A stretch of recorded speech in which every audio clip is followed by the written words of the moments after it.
Halo teman-teman, Assalamualaikum warahmatullahi wabarakatuh. Kita bertemu lagi di seputar peternakan murai batu CCD Pit Farm. Di video kali ini kita akan jawab nih pertanyaan dari Mas Ed Aldi Nugraha 7943 2 hari yang lalu teman-teman, yang belum sempat saya balas, dan mohon maaf terutama untuk teman-teman yang sering berkomentar. Saya itu gak sempat membalas satu persatu teman-teman, karena banyaknya komentar yang muncul di YouTube maupun di Facebook maupun di TikTok maupun di WA, di inbox itu banyak sekali. Jadi saya mohon maaf buat teman-teman karena saking banyaknya sampai gak sempat balas satu persatu. Dan di video kali ini kita sempatkan nih komentar dari Mas Aldi Nugraha ini. Pertanyaannya seperti ini teman-teman. Izin tanya Om, baru punya satu pasang, posisi lagi nelur udah 4. Terus sebaiknya si jantan dicabut apakah usah dicabut ya Om? Kalau misalkan dicabut itu mengganggu apa tidak ke betina yang lagi mengeramnya Om? Salam dari pemula Om, thanks. Nah, jadi gini teman-teman, ketika ada murai batu sepasang yang sudah bertelur 4 itu kan berarti sudah 4 hari teman-teman. Jadi sebaiknya si jantan itu kita cabut atau tidak. Kalau menurut saya sih tergantung dari kebutuhan masing-masing. Kalau di tempatku sih saya cabut karena saya kebutuhannya ternak murai batu sistem poligami. Tapi ketika Mas Aldi ini tidak ada aktivitas ternak murai batu sistem kawin cabut atau poligami, ya baiknya nggak usah dicabut. Kita biarkan dulu, dan nanti misalkan si jantan kita cabut apakah mengganggu atau tidak. Biasanya sih ada betina yang terganggu ketika kita cabut seperti itu, ada betina yang mencari, ada juga betina yang cuek-cuek saja ketika kita cabut murai jantannya. Kalau saya sih tergantung kebutuhan teman-teman. Kalau misalkan tidak usah kita poligami, ya baiknya nggak usah dicabut. Apalagi kalau si murai jantan itu tidak ada riwayat membuang telur, itu baiknya nggak usah dicabut. Dan apalagi si murai jantan itu tidak ada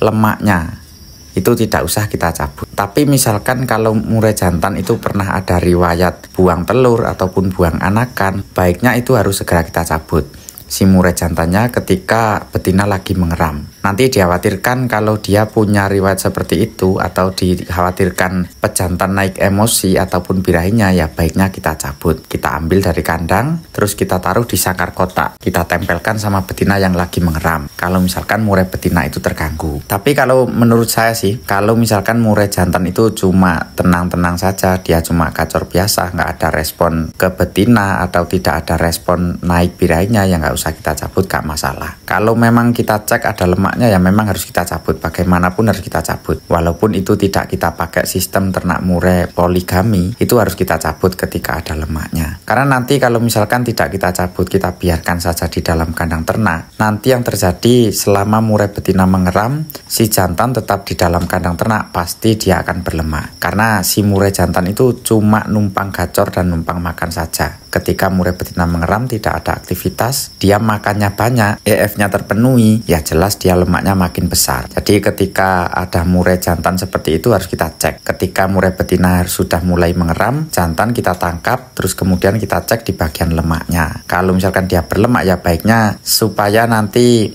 jantan tidak berlemak, pas kesempatan murai betina sudah mulai mengeram, itu baiknya harus kita cabut si jantan, atau kita taruh di sangkar lah kalau misalkan berlemak. Kalau misalkan kita pakai poligami, ya harus kita pindahkan ke murai betina yang lain ketika murai betina yang lain sudah ada yang mulai birahi. Tapi ketika murai betina yang lain tidak ada birahi, ya cukup kita cabut atau kita tangkap atau kita taruh di sangkar harian, sangkar kotak ataupun bulat, itu sama saja. Terus kemudian kita dekatkan kepada murai betina itu. Ketika murai betina ada yang terganggu, ketika kita tangkap si murai jantan, itu biasanya murai betina yang terganggu itu terganggu di mengeramnya. Karena murai jantan yang kita ambil, maka secara otomatis murai betina itu terkadang ada yang mencari teman-teman. Ada yang mencari pasangannya, ada yang mencari murai jantannya, ditandai dengan murai betina itu tidak anteng ngeramnya. Dia sering keluar dari glodok atau dia sering manggil-manggil, itu menandakan bahwa dia tidak anteng atau bahkan dia terganggu, atau yang dinamakan betina mengeram tapi stres. Itu karena adanya jantan yang kita cabut. Jadi menurutku kalau sudah seperti itu, ya kita kondisikan saja. Kita lihat dari kebutuhan kita, terutama di lemak tadi. Terus kemudian kalau kita maunya ternak murai poligami, ya harus kita ambil. Yang terpenting itu kita teliti. Waktu kita mencabut murai jantannya harus kita betul-betul teliti kepada murai betinanya. Karena kalau misalkan kita tidak teliti kepada murai betinanya, nanti yang terjadi pasti si murai betina itu akan gagal mengeram. Di situ nanti yang dikhawatirkan. Daripada kita mengalami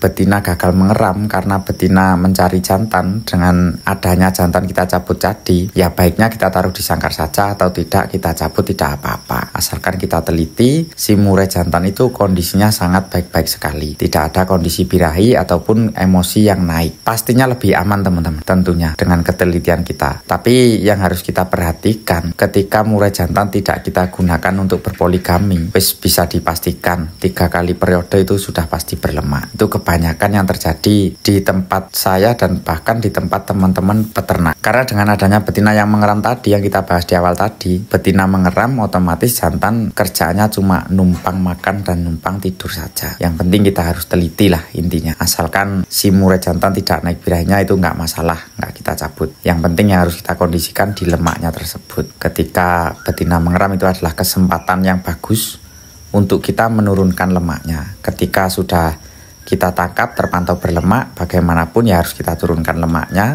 harus kita terapi turunkan lemaknya. Oke lah teman-teman, semoga video yang singkat ini bisa memberikan manfaat. Kita bertemu lagi di video selanjutnya. Apabila ada kekurangan saya mohon maaf ya teman-teman.